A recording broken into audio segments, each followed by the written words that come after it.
Fíjense lo que hizo una mujer rusa para celebrar su cumpleaños número 80. Lo hizo de una manera extrema e inusual. Saltó desde un paracaídas a una altura de 2.400 metros. Ella es Taisa Chelimtseva y vive en la ciudad rusa de Ekaterimburgo.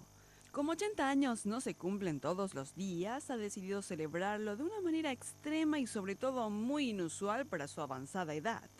Eso para ella no es un impedimento para cumplir sus deseos y tras los chequeos de rigor sube al avión y con todas las agallas se tira al vacío acompañada de un profesional.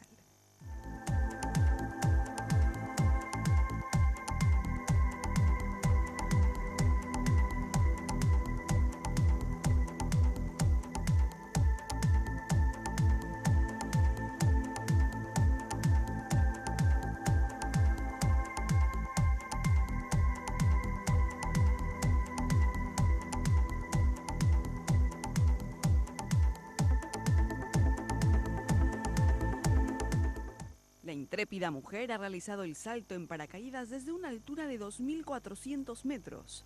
Tras volver a tierra firme, se puede ver la forma en que celebró su exitoso salto y gran hazaña.